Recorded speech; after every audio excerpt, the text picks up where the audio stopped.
Did you know if you hide your talisman user in your T-Hex, they will instantly ascend after 22 seconds have passed. You can also combine Titanic Hydra with a Gunslinger emblem on Warwick to create an AoE armor shredder. While artifacts in set 16 have taken a massive hit, it's not the end of the road. In fact, some of the interactions in this video are among the funniest I've seen in TFT. But before we jump into all of the crazy things you can do with artifacts, I just wanted to mention my New Year's resolution is to be more consistent with uploading videos. I promise this year we'll have more shenanigans than ever, so you might want to check if you're subscribed, otherwise you could miss out on a lot of fun. Let's kick things off with an absolute banger. The Indomitable, or also known as Deep Root, is a tank artifact that hasn't made too much of an impact outside of being a decent tank item. Until now. As a quick recap, it grants a lot of bonus HP, some armor and magic resist, makes the user CC immune, and pulls the current target into melee range. There's also a downside with the user's movement speed being heavily reduced. This can be easily showcased if you give this item to Singed. While it can be funny to drag around the enemy tank for most of the fight, it's not exactly a tech worth recommending. But there are two units in set 16 that absolutely excel with this item in an incredibly unexpected way. First, we have Diana. Her ability makes her dash to the farthest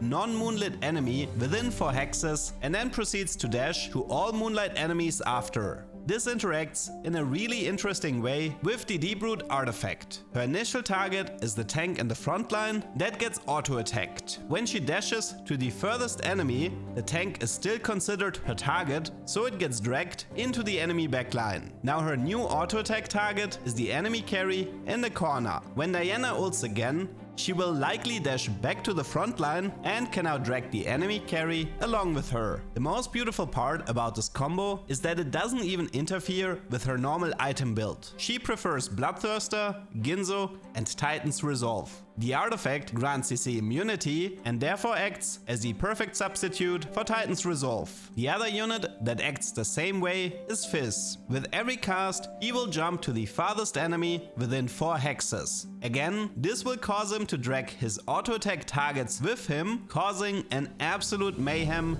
during the fight. The final tech worth mentioning is to combine Deep Root with either the Augment Precision and Grace or the Quick Striker emblem. Both will make the unit dash towards the next target, which effectively allows you to bypass the low movement speed penalty from the artifact. Next up is something I didn't expect to include, but Lightshield Crest is definitely worth mentioning. This support item in disguise provides a ton of armor and magic resist and grants a shield based on those values to the lowest health ally every 3 seconds. The most interesting part happens when the holder dies, because now your entire team receives the shield. The best unit by far for this artifact is Wukong for 2 different reasons. First of all, after casting, he grants himself over 100 armor and magic resist for 4 seconds. More defensive stats are great in combination with Lightshield Crest to create a larger shield for your entire team. The second reason has to do with his passive. On death, he summons a stone copy with low health and the same items. Once that copy is taken down,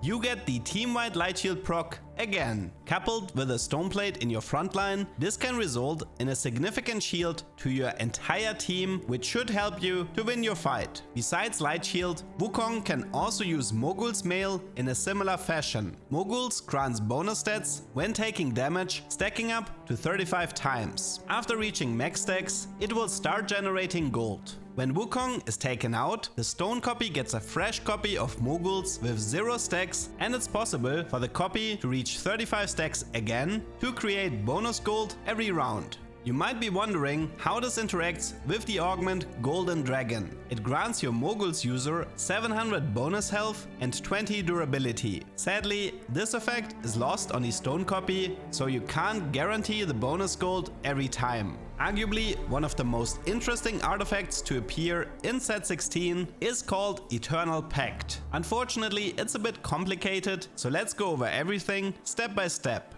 The item grants 40 ability power and 1 mana regen to the holder. At combat start, the holder forms a connection with the highest health ally on your board which is visualized with 2 arrowheads pointing at each other. During combat, while both are alive and the ally uses their ability, the holder of Eternal Pact gains 6 mana. In return, the highest health ally receives a shield every 6 seconds based on 150% of the holder's ability power. Once the high health ally is taken out, the holder of the artifact gains an additional 10 mana regen and 40 ability power. This effect is incredibly powerful, especially on invokers with Adaptive Helm, but if you benefit from the effect, it also means that your main tank is likely gone. You can bypass this problem with 2 different units. Tibbers acts quite different from other units because he is technically a summon from any and not an actual unit you buy from your shop. You can make him into your main tank with items like Vamox because Eternal Pact can't connect with him. Just isolate your second highest health unit so it gets taken down quickly into the fight and you get to reap all of the bonus stats while your main tank is still alive.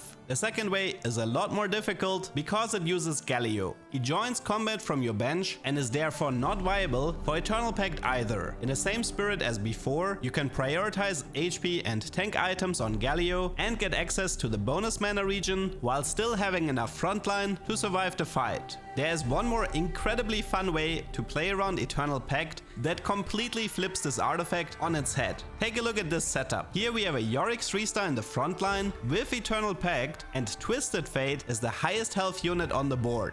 The artifact states that every time the highest health ally is casting their ability, the holder gains 6 mana. In this setup, every 3 auto attacks from Twisted Fate will now feed 6 mana into Yorick to help him cast more often. Yorick has a disgusting ability that heals himself, deals damage to the highest DPS on the enemy team, while also mana reaving and chilling his targets. None of the bonus ability power is lost on him, and in combination with Twisted Fate feeding him mana and dealing damage, this combo can be absolutely terrifying. If you want to have even more fun, then you definitely want to pick up Horizon Focus whenever you can. It deals 30% of the enemy's health as magic damage when they get stunned, and you'd be surprised how many good users you can find for this artifact in set 16. The safe choice would be a unit like Swain, but the title for the best user belongs to Brock. He's a bit hard to get since you need to collect 500 Ishtar Sun Shards just to unlock him, but it's crazy how much value he gets out of Horizon Focus. Every auto attack is a knock-up that will trigger the item, and the first cast will also stun the entire board. If you want to push Horizon further, then you have to combine it with Silvermare Dawn. There is an infamous strategy with Singed because he deals a tiny amount of physical damage every time he runs over an enemy unit. This damage will proc Silvermare Dawn, and since they get stunned, Horizon Focus as well. However, the combo itself has a lot of flaws. You really want either Mittens as your third item or have the augment Tiny but Deadly to increase movement speed. It can also be difficult for Singed to trigger this interaction on enemy backliners, as he often just runs past them instead of over them. Nevertheless, it is an amazing and hilarious combo that you should try at least once. The final combo I want to highlight in this video revolves around Briar. This tier 1 unit hasn't really seen much play ever since her jump range was reduced, but she still has a unique kit worth playing around. Her ability is just a pure steroid, granting her more AD and a massive amount of decaying attack speed that scales with ability power. The more AP she has, the longer she will stay at max attack speed, which can be utilized for 2 different artifacts. The Darken Bow fires an arrow through the current target, dealing 500% basic attack damage every 10 attacks. Since Briar does nothing except auto attack very fast, she is surprisingly efficient with this item. If she jumps on an enemy carry, it will act as burst damage because the enemy carry has to take the full brunt of the arrow without any damage fall off. The other approach is to focus on the AP side of Briar in combination with Static Shiv. It deals 40% of the holder's ability power as additional magic damage to 4 enemies every 3 attacks. If you give Briar items like Titan's Resolve or Archangel's Staff, in combination with augments like Double Trouble or Early Learnings, you can increase her ability power by a significant amount. This results in her staying at max attack speed for a long time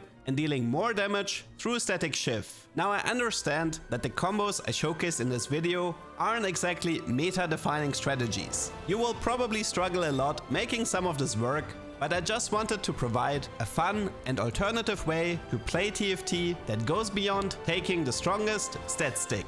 What is your favorite artifact combo in set 16? Let me know in the comments. I hope you learned something and see you next time.